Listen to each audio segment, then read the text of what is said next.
इस एपिसोड की शुरुआत में हम देखते हैं कि यहाँ पे एक बंदा आ गया होता है जिसका नाम लियो होता है और ये यहाँ पे आगे कहता है कि आप सभी का ही थर्ड फ्लोर पे स्वागत है और काफी जल्दी थर्ड लेवल भी शुरू होने वाला है। लेकिन इसे शुरू करने से पहले इन लोगों को मतलब इन सभी को ही एक और टेस्ट देना होगा, क्योंकि यहाँ पे पहले ही काफी ज्यादा लोग हो चुके हैं और इन लोगों ने बिल्कुल भी अंदाजा नहीं लगाया था कि यहाँ पे इतने सारे लोग आ जाएंगे और इन लोगों को बस इस टेस्ट में इस वॉल के इस तरफ आना है। जबकि सब कुछ सोच रहा होता है ना जाने बॉम्ब कैसे इस वॉल को पार करेगा, लेकिन तभी बॉम्ब जो होता है अपने हाथ को ऊपर करते हुए कहता है कि मुझे इस वॉल ने तो पीछे नहीं किया, मैं तो पहले से इस तरीके से हूँ। और इस चीज को देख के सभी लोग काफी ज्यादा हैरान होते हैं और इसके साथ ही साथ लियो भी काफी ज्यादा हैरान होता है और ये इससे कहता है कि तुमने इस लेवल को पास कर लिया। जिसके बाद बाम जो होता है ये लियो के पास आके बैठ जाता है और लियो बाम से कहता है कि क्यों ना हम एक शर्त लगाएं कि सबसे पहले इस टेस्ट को कौन पास करेगा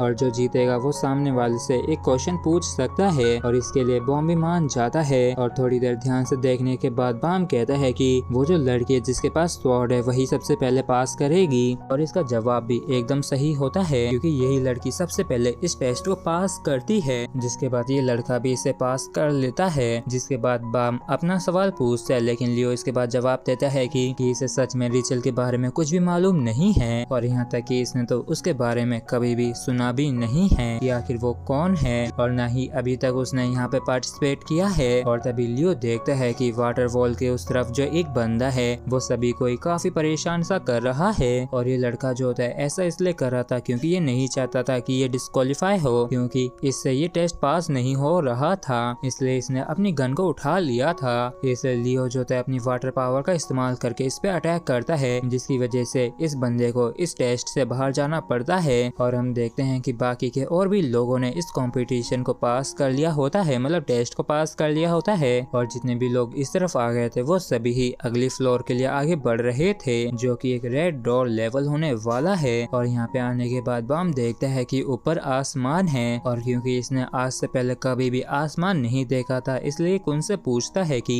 आखिर भला ये क्या है और इसे बस एक छत की सीलिंग लग रही थी, इसलिए कहता है कि ये तो वाकई में काफी अच्छी सुंदर सीलिंग है। लेकिन कुन इसे बताता है कि ये एक आसमान है तो बाम कुन से पूछता है कि क्या यहाँ पे रात को तारे दिखते हैं, क्योंकि ये इसे देखना चाहता था क्योंकि रिचल भी इन तारों को ही देखने के लिए वहाँ से गई थी। लेकिन कुन मना करते हुए कहता है कि नहीं, यहाँ पे ये तारे नहीं देख सकते हैं क्योंकि ये असली आसमान नहीं है बल्कि इसे किसी की पावर की मदद से बनाया गया है, इस वजह से यहाँ पे रात हो पाना काफी ज्यादा मुश्किल है। और तभी हम देखते हैं कि जो अगला टेस्ट होता है वो शुरू हो गया होता है और हम देखते हैं कि सभी टीमों को बारी बारी करके भेजा जा रहा होता है, जबकि बॉम्ब की टीम जो है यहाँ पे चुपचाप बैठी होती है और ये सोच रहे होते हैं कि आखिर यहाँ पे क्या हो रहा है, क्योंकि इनके ठीक सामने एक बॉल थी जिसके ऊपर 9 मिनट का टाइमर लग रखा था और इन लोगों को बिल्कुल भी समझ में नहीं आ रहा होता है कि आखिर ये टाइमर किस चीज के लिए है। और तभी यहाँ पे एक बंदा आ जाता है जो कि बिल्कुल बैलून के जैसा होता है और ये कहता है कि मुझे मालूम है कि आगे इस टेस्ट में क्या होने वाला है। तो इस चीज को सुन के बॉम्ब एक्साइट होते हुए पूछता है कि आखिर क्या होने वाला है, तो ये बताता है कि शायद अंदर जाने के बाद तुम लोगों को परेशान किया जाएगा और अगर तुम चीखे तो इसमें तुम हार जाओगे, इसलिए तो इन लोगों ने यहाँ पे टाइमर लगा के रखा है। और तभी अचानक से ये कुन के बारे में बात करने लगता है जैसे कि इसे कुन की फैमिली के बारे में थोड़ा बहुत मालूम है और जैसे कुन इसकी इस बात को सुनता है तो ये तुरंत इस बैलून मैन के ऊपर अटैक करना शुरू कर देता है। लेकिन तभी बॉम्ब इसे रोक देता है क्योंकि ये दोनों अभी वेटिंग एरिया के अंदर थे और यहाँ पे किसी से भी लड़ाई करना इन लोगों को डिस्क्वालीफाई भी करा सकता है। और तभी हम देखते हैं कि इनकी बारी आ गई होती है और ये तीनों ही उस टेस्ट के लिए चले जाते हैं और यहाँ पे इन्हें टेस्ट के बारे में समझाया जाता है कि यहाँ पे काफी सारे दरवाजे और इनके पास टोटल 10 मिनट्स हैं और इन लोगों को इनमें से ही एक दरवाजे को चुनना है। और इस वजह से ये लोग काफी ज्यादा हैरान होते हैं और इन लोगों को बिल्कुल भी समझ में नहीं आ रहा होता है कि आखिर ये इतने कम समय में सही दरवाजे को कैसे चूज करेंगे, जबकि इन लोगों के पास सिर्फ एक ही मौका है और अगर इन लोगों ने गलत दरवाजे को खोला तो इन लोगों को तुरंत ही डिस्क्वालीफाई कर दिया जाएगा। और ऐसे 100 से 5 मिनट से ज्यादा समय निकल गया होता है और इनमें से किसी को भी समझ में नहीं आ रहा होता है कि ये लोग कौन से दरवाजे को खोलें। लेकिन तभी रैक जो होता है आगे बढ़ता है और अपनी मर्जी से एक दरवाजे को खोल देता है और लकीली वो एकदम सही दरवाजा निकलता है। जिसके बाद ये जो लड़की होती है ये बताती है कि असल में यहाँ पे सभी दरवाजे ही एकदम सही हैं और इस टेस्ट को इसलिए रखा गया है क्योंकि कुछ मेंबर्स हैं जो कि काफी जल्दी डिसीजन नहीं ले सकते सकते हैं, क्योंकि ये आगे वाले फ्लोर पे काफी ज्यादा जरूरी होगा। और साथ ही साथ ये उनको समझाती है कि इसके टीम के जो बाकी के मेंबर्स हैं वो एकदम एक दूसरे से अलग हैं, लेकिन ये काफी अच्छी बात है कि ये इनके टीम पार्टनर्स हैं, क्योंकि अगर ये डिसीजन नहीं लेता तो हम डिस्क्वालीफाई हो जाते।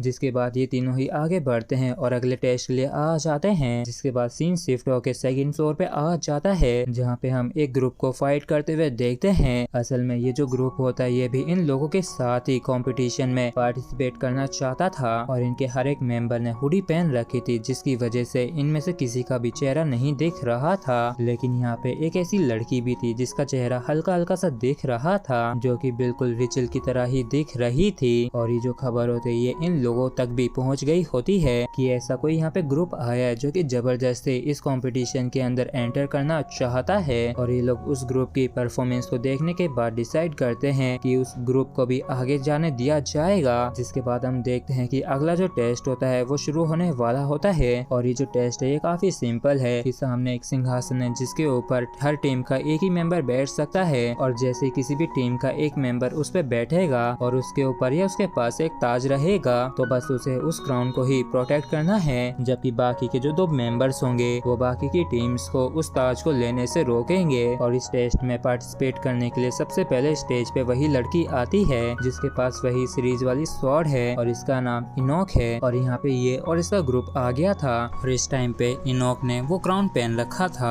और जो बाकी के ग्रुप्स इस क्राउन को लेने के लिए आए थे उन्हें इसके टीममेट बड़े ही आसानी से हरा देते हैं। जिसके बाद लियो अनाउंस करता है कि अगला जो चैलेंजर है वो आ सकते हैं, और अगले चैलेंजर के रूप में 2 ग्रुप्स एक साथ आ गए होते हैं, और इनको भी इन दोनों ने रोक लिया था। और तभी यहाँ पे बॉम्ब का ग्रुप भी यहाँ पे आ जाता है, और जैसे ही इनोक बॉम्ब के हाथ में वो सीरीज वाली स्वॉर्ड देखती है तो ये तुरंत ही उसके ऊपर हमला कर देती है। और तभी यहाँ पे लियो आ गया था जिसने इनोक को रोक दिया था, और ये समझाता है कि तुम ऐसे किसी पे हमला नहीं कर सकती हो जब तक कि वो आगे आके यहाँ पे चैलेंज ना करे। और इसी वजह से इनोक को यहाँ से डिस्क्वालीफाई कर दिया जाता है, जिसके चलते इसका जो पूरा ग्रुप होता है वो डिस्क्वालीफाई हो जाता है। लेकिन ये इस कंपटीशन से डिस्क्वालीफाई नहीं हुए थे, बल्कि ये बस एक एक्स्ट्रा टेस्ट है, इसलिए इन्हें यहाँ पे गेम से बाहर नहीं निकाला जाएगा। बस ये इस टेस्ट को आप पूरा नहीं कर पाएंगे। और तभी ये जो टेस्ट होता है ये वापस से कंटिन्यू होता है, और हम देखते हैं कि इस क्राउन को वापस से थ्रोन के ऊपर रख दिया गया था, और इस बार काफी सारे लोग एक साथ ही इस टेस्ट में पार्टिसिपेट कर रहे होते हैं। लेकिन उन सभी में कुन सबसे ज्यादा तेज होता है, और ये तुरंत ही आगे बढ़ के बड़े आराम से उस क्राउन को उठा लेता है, जिससे अब ये लोग लीड कर रहे होते हैं। जबकि अब बाकी के सभी लोग इनके ऊपर हमला करने लगते हैं। और तभी यहाँ पे हुडी वाला ग्रुप भी आ गया होता है, और तभी बाम जो होता है उस लड़की का चेहरा हल्का सा देखता है तो इसे वो लड़की रिचल जैसी लगती है। और जैसे ये उसका नाम पुकारता है और उसे आवाज लगाता है तो वो लड़की जो भी थी वो इसका जवाब नहीं देती है।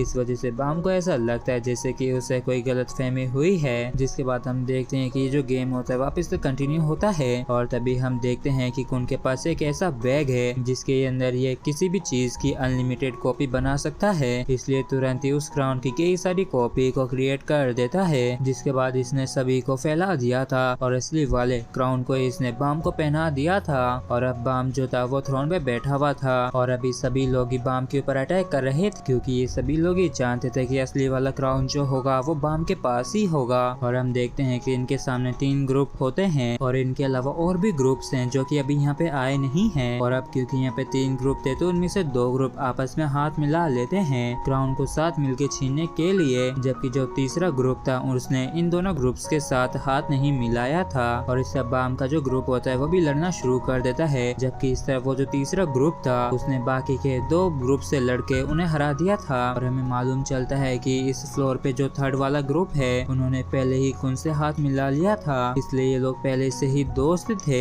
लेकिन ये चीज अभी तक रिवील नहीं हुई थी। लेकिन दिक्कत ये हो जाती है कि इस ग्रुप को डिस्क्वालीफाई कर दिया जाता है क्योंकि इसने दूसरे ग्रुप की मदद की है, और इस राउंड में अब बस बाम का ग्रुप ही रह गया होता है। और तभी यहाँ पे बाकी के 3 और ग्रुप्स भी एंटर करते हैं, जिनमें से पहला तो वो हुडी वाला ग्रुप होता है, जबकि बाकी के 2 और काफी पावरफुल ग्रुप्स होते हैं। और ये जो तीसरा वाला ग्रुप होता है वो दूसरे वाले ग्रुप को बड़ी ही आसानी से हरा देता है। इसलिए अब यहाँ पे सिर्फ 3 ही ग्रुप्स रह गए थे, जिनमें से पहला बॉम्ब का ग्रुप था, दूसरा हुडी वाला ग्रुप और तीसरा वो मास्क मैन वाला ग्रुप है। और इस तीसरे वाले ग्रुप के अंदर एक वुमेन होती है जिसने मास्क पहन रखा होता है, और ये वाकई में काफी खतरनाक खतरनाक लग रही होती है और इसने तुरंत ही बॉम्ब के ग्रुप के ऊपर अटैक कर दिया होता है। लेकिन रैक जो होता है इसे रोक लेता है, लेकिन ये रैक को अलग कर देती है, जिस वजह से वो होडी वाली लड़की जो थी वो नीचे गिरने लगती है और हमें उसका चेहरा दिखता है और हमें मालूम चलता है कि ये और कोई नहीं बल्कि रिचल ही होती है। और जब यहाँ पे ये मास्क गर्ल अटैक कर रही थी तो हम देखते हैं कि ये जो अटैक होता है रिचल को लगने ही वाला होता है, लेकिन इतने में ही बॉम्ब इसके आगे आ जाता है, जिस वजह से वो अटैक बॉम्ब को काफी खतरनाक तरीके से हिट करता है, जिसकी वजह से इसके सिर में सब काफी ज्यादा खून निकलने लगा था। लेकिन तभी अचानक से इसके ब्लैक स्वॉर्ड की जो पावर होती है वो एक्टिवेट हो जाती है और ये तुरंत ही खड़ा होता है और अपनी स्वॉर्ड को उठा के उस लड़की के ऊपर अटैक करने लगता है, जिस वजह से जो मास्क वुमेन होती है वो नीचे गिर जाती है और इसे पूरी तरीके से खत्म करने के लिए बॉम्ब भी अब पूरी तरीके से तैयार हो गया होता है। लेकिन तभी अचानक से टाइम रुक जाता है। असल में ये ब्लैक स्वॉर्ड की स्पिरिट की पावर होती है जो कि बाहर आके बॉम्ब से कहती है कि तुम्हें अभी शांत हो जाना चाहिए और टाइम रुक जाने की वजह से बॉम्ब भी अपनी ही जगह पे ठहर सा गया होता है और तभी अचानक से ये बेहोश हो जाता है, जिसके बाद जो टाइम होता है वो वापस से पहले की तरह ही नॉर्मल हो गया होता है। जिसके बाद सीन शिफ्ट होके यूरी और गोल्ड पे आता है और इस बारी हम देखते हैं कि यूरी जो होती है अपनी तरफ से पूरी तैयारी कर रही होती है जिससे कि ये नेक्स्ट फ्लोर पे आ पाए और तभी यहाँ पे एक लड़का आता है जिसे यूरी सारी सिचुएशन समझाती है और ये बंदा भी ये जान के काफी ज्यादा हैरान होता है कि यूरी असल में एक मामूली से लड़के के लिए इतनी ज्यादा परेशान हो रही है। लेकिन यूरी बताती है कि उस लड़के के अंदर काफी ज्यादा खास पावर है जिसके बारे में तो मालूम यहाँ तक कि उस बच्चे को खुद को नहीं है और जब तुम उससे बाद में मिलोगे तब सारी चीजें तुम अपने आप ही जान जाओगे। जिसके बाद ये लोग यहाँ से निकल चुके होते हैं और अगले सीन में हम बॉम्ब को देखते हैं जहाँ पे ये बेहोशी की हालत में लेटा हुआ था और इसे वाकई में काफी ज्यादा समय निकल गया था और ऐसे टाइम पे कुंज जो होता है वही इसका ख्याल रख रहा था। जिसके बाद सीन शिफ्ट होकर लियो की तरफ जाता है क्योंकि यहाँ पे लियो जो होता है काफी ज्यादा कंफ्यूज होता है और ऐसे समझ में नहीं आता है कि आखिर उस स्टेज पे हुआ क्या था, क्योंकि वहाँ पे अचानक से काफी ज्यादा लाइट फैल गई थी और किसी को भी वहाँ पे कुछ भी समझ में नहीं आ रहा था। इसलिए ये वहाँ की मेन टेस्ट ऑर्गेनाइजर के पास आ गया होता है जिसका नाम यूहेन है और इससे पूछता है कि आखिर वहाँ पे हुआ क्या था। तो इस चीज पर यूहेन जो होती है इसे बताती है कि असल में बॉम्ब ने अपने सेंजू पावर को एक्टिवेट कर लिया था और जो सेंजू एनर्जी होती है वो असल में एक इंटरनल एनर्जी होती है और ये नॉर्मली हर किसी के अंदर एक्टिवेट नहीं होती है बल्कि इसके लिए काफी ज्यादा कड़ी मेहनत करनी पड़ती है। लेकिन वहाँ पे किसी तरीके से बॉम्ब ने उस एनर्जी को एक्टिवेट कर लिया था जिसकी वजह से वो जो क्राउन था वो वहीं पे ही डिस्ट्रॉय हो गया और इसी वजह से वहाँ पे किसी को भी जीता हुआ नहीं माना गया और लियो को बिल्कुल भी समझ में नहीं आता और ये पूछता है कि आखिर हमने ये टेस्ट किया ही क्यों था, मतलब इसकी वजह क्या थी, क्योंकि यहाँ पे किसी को भी एलिमिनेट नहीं किया गया था। तो यहाँ पे यूहेन बताती है कि ये असल में उस हुडी वाले ग्रुप की वजह से किया गया, उन्हें देखना था कि असल में उनकी असली पावर क्या है, लेकिन इसका तो कोई भी रिजल्ट नहीं निकला